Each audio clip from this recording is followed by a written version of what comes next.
propos des vendredis de Joël Etienne. Aujourd'hui, c'est samedi. Hier, était vendredi. Et vous avez tous attendu les vendredis de Joël Etienne ce vendredi-là. L'actualité que le FPI procureur nous a fait entrer dans notre studio, réfléchir, suivre la fin de cette fin pour avoir assez d'éléments pour nous prononcer sur ce que le FPI a donné comme un spectacle hier au monde entier. Je vais prendre deux exemples. Je sais à quoi je m'en tiens en parlant du FPI. Nombreux vont me taxer, mais je suis ivoirien. Ce n'est pas parce que je ne suis pas du FPI que ce qui se passe au pays ne doit pas m'interpeller. Je souffre parce que je suis ivoirien. Les Ivoiriens souffrent parce qu'ils sont Ivoiriens. La souffrance de la Côte d'Ivoire aujourd'hui n'est pas étiquetée qu'à un seul parti politique. Tout le monde souffre et tout le monde veut la fin de cette souffrance-là. Je me réclame du PDCI, c'est vrai. Ça dit un matin, à cause de mes prises de position, on dit le président Bédié veut me recevoir. À deux conditions. Que je me mette à poil pour que tous les médias me filment et me montrent que oui, Bédié veut recevoir Joël Etienne, mais il lui pose comme condition de se mettre à poil. La deuxième, le président Bédié veut me recevoir, mais il me demande de ne pas être propre, de me salir au maximum avec de la boue, avant qu'il ne me reçoive. Mais ces conditions-là, ça touche ma dignité. Ces conditions-là, ça touche mon honneur. Et ces conditions-là m'enlèvent mon droit d'existence. On dit un grand homme, il n'est grand que par ceux qui l'entourent. Un grand chef, c'est celui qui sait s'entourer. Je ne veux pas prendre position de ce qui arrive aujourd'hui au FPI, qui bloque la Côte d'Ivoire. Il faut le reconnaître. Monsieur Pascal Affi-N'Guessan, les gens l'ont taxé de rouler avec Ouattara. Aujourd'hui, depuis un certain moment, monsieur Affi est taxé dans tous les sens. Nous observons. On dit que c'est un problème interne. Il y a eu un congrès de Mama, un congrès de Bonois, ainsi de suite. Dans le déroulement, Mme Gbagbo est sortie. Beaucoup de prisonniers sont sortis, même s'il y en a encore. Des exilés sont rentrés. On ne sait pas dans quelles conditions. M. Gbagbo, Laurent et Bleu Goudé ont été acquittés, libérés sous condition. L'eau coule sous le pont. Et puis, Affi-N'Guessan se lève.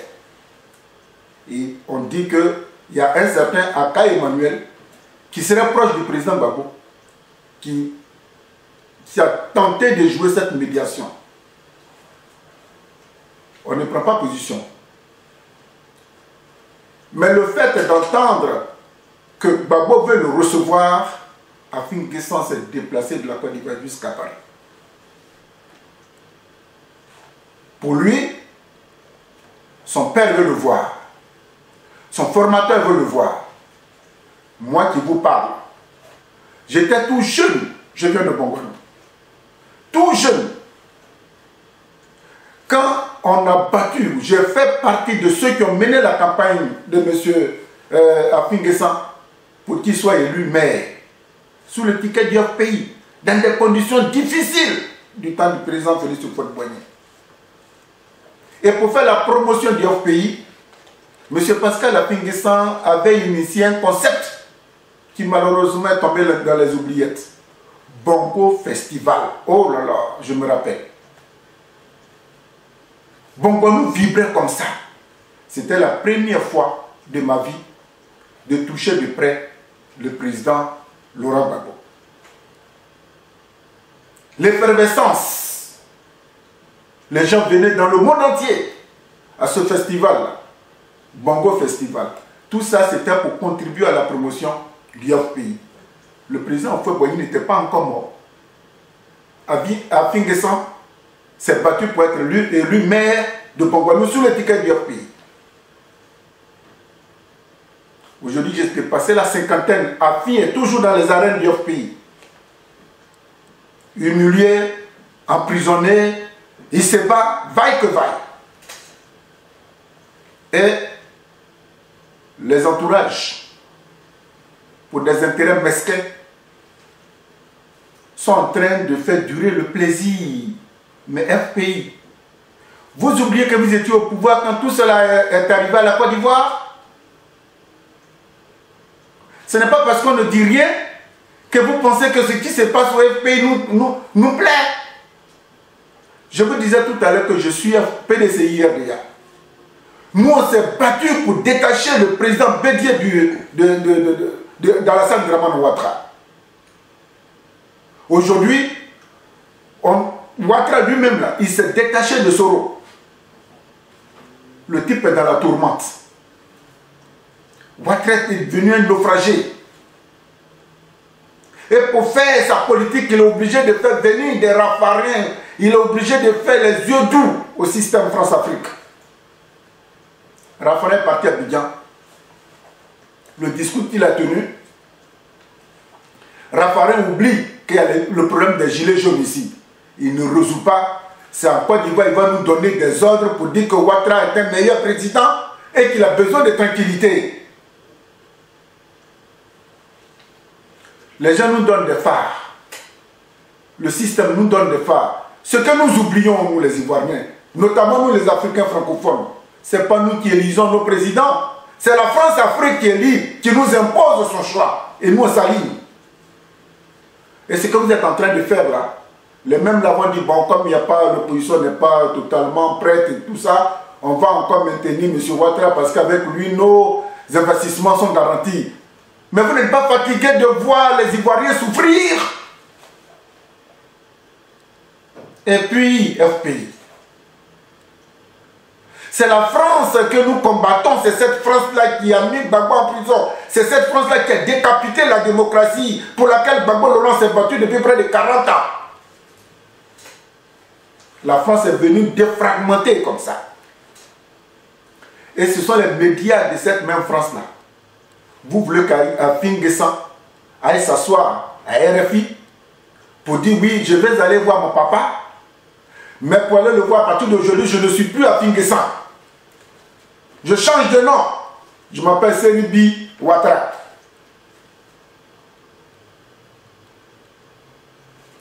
Vous aussi. Donc le combat que nous menons depuis longtemps, vous n'avez rien compris. Mais les médias tenus par des Ivoiriens, il y en a tellement. Le mien. Il y a des journaux bleus qui appartiennent au pays. Et pourquoi pour aller voir Gbagbo, Afin N'Guessan doit faire une déclaration d'abord? Dans la logique des choses, c'est quand Afin aura vu Gbagbo. C'est quand ils auront tout fini. Gbagbo va lui dire, va. Voilà ce que tu dois dire aux gens. Le temps que je sorte pour qu'on fasse la paix va calmer les ardeurs. Le FPI est trop divisé qui nous crée encore des problèmes. Nous enfonce davantage. Mais vous voulez que Afin N'Guessan fasse une déclaration avant d'aller rencontrer Gbagbo. Mais depuis que vous avez vu ça,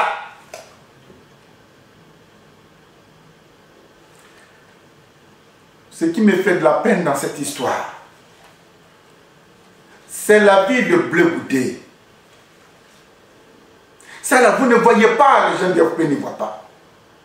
C'est la vie de Blé Goudé qui n'a pas encore 50 ans. À cause de ce comportement-là, Gbagbo et Blé Goudé sont en prison. 8 ans après, on s'est rendu compte qu'il n'y avait aucun élément qui pouvait les condamner dans leur dossier. Ils sont aux portes de la sortie. Et puis vous vous comportez comme ça.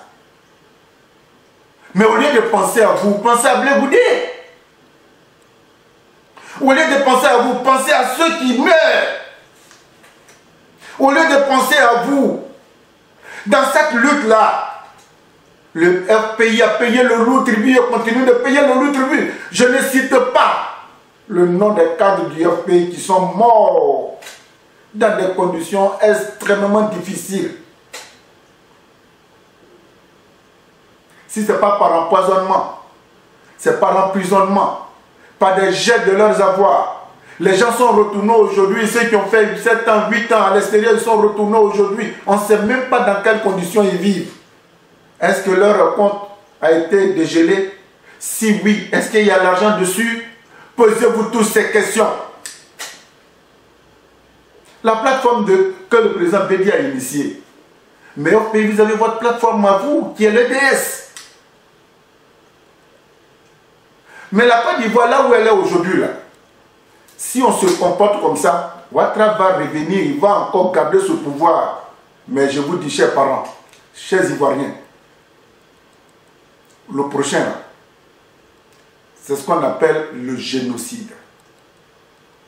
Ouattara est en train d'adopter une politique de théorie de remplacement démographique. Ça veut dire que tous les jours que Dieu fait, le monsieur fait venir des milliers d'étrangers pour venir peupler le territoire ivoirien. Dès qu'ils arrivent, on leur donne des papiers. Nos forêts classées sont truffées aujourd'hui de Burkinabés qui exploitent nos forêts sacrées. Nous n'avons plus de forêts sacrées. Je ne parle pas des gens de l'Ouest qui vivaient tranquilles à l'époque. Avant Ouattara, dans un village, ils étaient 200, 300 habitants. Depuis que Ouattara est venu au pouvoir, les villages Guéré, Oué, Yacouba, pour ne citer que ceux-là, qui vivaient tranquilles avec le nombre restreint de la population, Ouattara déverse tous les jours près de 2000 Burkinabés dans un seul village de l'Ouest. On n'en parle pas. Et cela, quand je vois certains cadres de l'Ouest qui accompagnent Ouattara à traumatiser, à effacer, à réduire, à phagocyter leurs parents. Voilà des sujets réels qui devaient nous préoccuper. Babo veut recevoir Afin. Je vois Afin comme un enfant, heureux de retrouver son père. Un enfant heureux de retrouver son père. Je donne encore un autre exemple parce que quand on parle, il faut qu'on s'écoute. Un enfant est né, son père n'est pas là. Ou la maman n'a pas eu le courage de dire à son père que cet enfant t'appartient. L'enfant dans l'évolution s'agite. Et puis on lui dit, on dit à la mère, présente l'enfant à son père pour qu'il se calme. Et puis on annonce à cet enfant qui a 20 ans qu'on va te présenter ton père. Vous ne pouvez pas vous imaginer dans quel état d'esprit se trouve l'enfant et le père. C'est quel entourage vous avez, Babo A, Afin A, pour tourner la Côte d'Ivoire en dérision. Cet entourage avait quoi, finalement, de la Côte d'Ivoire? Afin est dans un complot. D'accord. Sora a tué. Ouattara continue de tuer. Vous rampez tous les soirs, pour ceux qui sont là-bas. Vous rampez tous les soirs derrière Soro. Soro qui a tué aujourd'hui, vous l'embrassez sous la joue, sous la bouche. Et vous estimez que dans la bouche, sur la langue d'Afin, se trouve le serpent vipère. Dépassez cette position, les Ivoiriens souffrent. Reconnaissez votre part de responsabilité dans ça.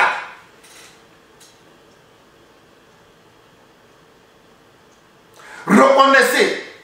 Les Ivoiriens souffrent, s'il vous plaît. C'est quelle palabre qui n'a pas de fin? La France a été détruite par l'Allemagne.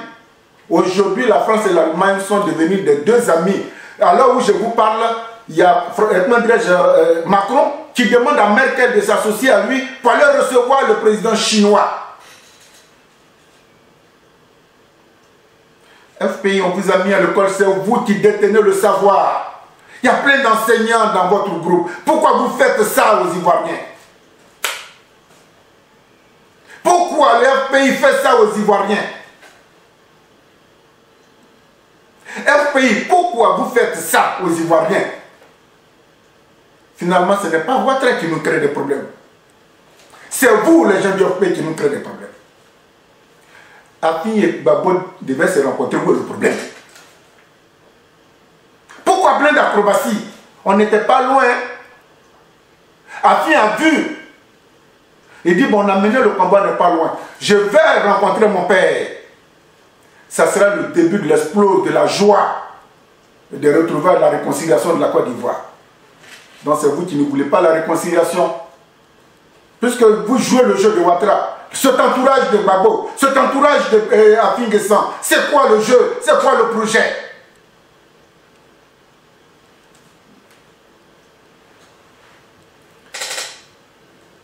Je vous dis que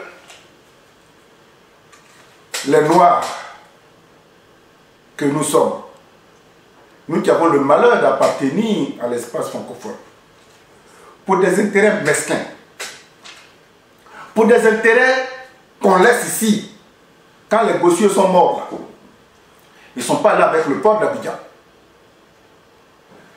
Quand Paul de Cuy est mort comme un rat d'église, il n'est pas parti avec le micro. Quand Boun Boabre est mort en Israël, il n'est pas parti avec ses finances. Quand Diagou est mort au Ghana, il n'est pas allé avec la mairie de Cocody. Ils sont partis avec une seule chemise, un seul pantalon, une paire de chaussures qu'on ne leur a pas portées. Ils ont mis à côté. Ils ne savent même pas si on leur a mis des cravates. C'est ça, la vie. Ce qui se passe là, ce n'est que du vent. Ce n'est pas que je ne suis pas content, mais j'attends. Ce qui me plaît, c'est qu'au sein même des grands militants du FPI, beaucoup ne sont pas contents. Mais c'est l'histoire de la Côte d'Ivoire qui vient de prendre un coup.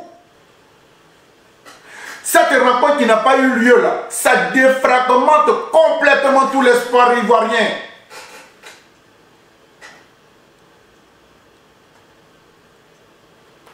C'est pas Macron qui va venir nous dire oui, venez vous asseoir. Il s'en fout, Macron. Il a ses problèmes à résoudre, lui. Les gilets jaunes, ils vont tout casser aujourd'hui samedi. Macron n'a pas le temps de s'occuper de ces présidents africains, des problèmes africains que nous-mêmes nous ne sommes pas capables de résoudre.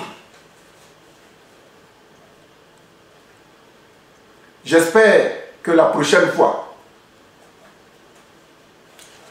le FPI va tenir compte de la souffrance corollaire autour de lui. Voilà le petit Blé Goudé qui a sacrifié toute sa vie pour Laurent Gbagbo. Il a vu tout ça au FPI, il dit non, je vais créer mon parti, le COJEP. Mais vous pensez que c'est de gaieté de cœur? Parce qu'il a compris qu'au FPI, trop d'intellectuels tuent le combat. C'est vous qui dispensez le savoir. L'école ivoirienne est complètement en lambeaux. L'école ivoirienne, vous qui me regardez, c'est au FPI où on trouve beaucoup d'enseignants, de formateurs. Voilà l'école ivoirienne. Vous êtes là, vous fermez la bouche, vous fermez les yeux, vous complotez avec tout ça là. Et l'école ivoirienne est complètement dans la rue. Des générations entières que Ouattara est en train d'abrutir. Ça ne vous préoccupe pas.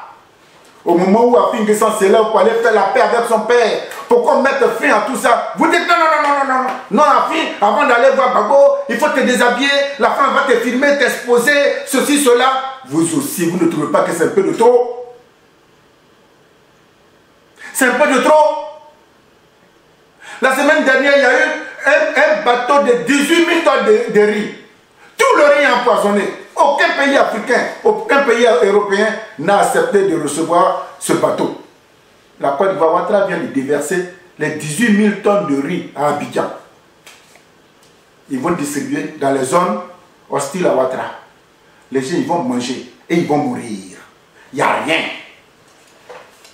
Les Ivoiriens sont en train de mourir, s'il vous plaît. Les Ivoiriens sont en train de mourir. Nous, au PDCIRDA, on a mené le combat. Le président Henri Konan Bédié a entendu. Aujourd'hui, il s'est séparé de ce monstre, de ce despote de Ouattara. Et c'est vous qui allez ramper derrière. Et aujourd'hui, on ne sait pas pour quelle raison. Vous suivez brutalement pour des intérêts. On ne sait pour quelle raison. Mais Gbagbo, il n'est pas encore libéré, les gars. On dit qu'il a quitté. Libéré sous condition. Depuis quand, vous qui êtes intellectuel, vous qui nous avez enseigné, depuis qu'on peut quitter quelqu'un, on peut le libérer. On dit non, non, non, non, non, il n'a qu'à revenir. On l'a quitté, on va le libérer, mais sous condition. Et puis vous êtes là, vous ne dites rien. Et puis Gbagbo est isolé, il est là-bas, je ne sais même pas si tout ce qui se trame là, il est informé. Des communiqués sans en-tête du pays. Celui-là s'élève, il fait son communiqué. L'autre s'élève, il fait son communiqué, sans en-tête. Et puis vous vous allumez pendant que nous tous nous souffrons. Les CHU seront bientôt privatisés. Les Ivoiriens ne savent pas où aller. FPI, tu as ta part de responsabilité à la souffrance et à la douleur des Ivoiriens. Et arrêtez ça. Peut-être que vous en avez les moyens. Nous, on n'en a pas. Il n'y a pas un seul jour où on ne compte pas les morts. Et Ouattara est en train de faire exprès pour tuer tous ces Ivoiriens, pour faire venir ses frères de l'extérieur. C'est ce que vous aimez? C'est ce que vous aimez? À Finguessan, le de Bongwanou, c'est vrai. Je n'aime pas sa pratique de communiquer, c'est vrai. Mais pour une fois, je ne vais pas l'incriminer. Je ne vais pas l'incriminer. Il pouvait ne pas prendre l'avion, rester chez lui pour dire, votre Bakola, je commence à en avoir assez. Il a effectué le déplacement d'Abidjan jusqu'à Paris. Paris, Bruxelles, c'est 2h20 en voiture. Je crois que c'est 1 heure en train. Le monsieur est venu, vous avez tout fait, il est retourné à Abidjan. Et l'entourage, les deux entourages vont enflammer la situation.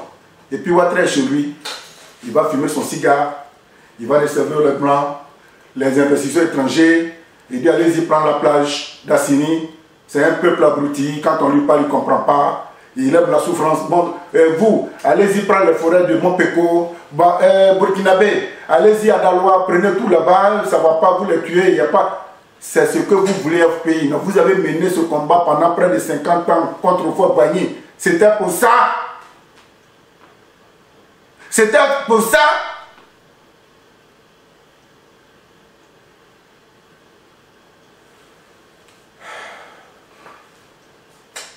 Merci. Merci beaucoup pour tout ce que vous faites. Je voudrais, avant de terminer, saluer le président congolais, Félix Tshisekedi, qui a tenu parole. Voilà. Il est en train de libérer tous les prisonniers politiques. Le monsieur, bientôt, il va rentrer dans l'application de son programme de société. Nous avons l'oreille tendue au plateau. Ce qui va se passer au plateau, nous attendons. Parce que Jacques Ewo Gabriel, tête de liste du PDCI RDA, qui a été élu, reconnu, son installation pose problème. Maintenant, comme c'est au cadre du PDCI RDA, ces alimentaires, quand le pouvoir le dos au mur, c'est le PDCI, quelques cadres à qui ils donnent quelques miettes pour attaquer leurs frères du PDCI. Nous attendons ce qui va se passer au plateau. D'ici là, portez-vous bien. D'ici là, peut-être que nous aurons assez d'éléments. Vous pouvez nous répondre. On est là. Vous pouvez nous attaquer. On est là. Moi, je ne vais pas répondre aux diatribes que les corps, peu importe, vous allez me lancer. Mais je parle au nom de la Côte d'Ivoire. Et si tu es ivoirien, que tu es fier de ce qui s'est passé hier entre Gbagbo et à Finguessan, cette rencontre historique qui a foiré, c'est que tu n'es pas un cœur. Tu n'as pas un cœur. Moi, j'en ai un. Ça me fait mal. Merci. À très bientôt.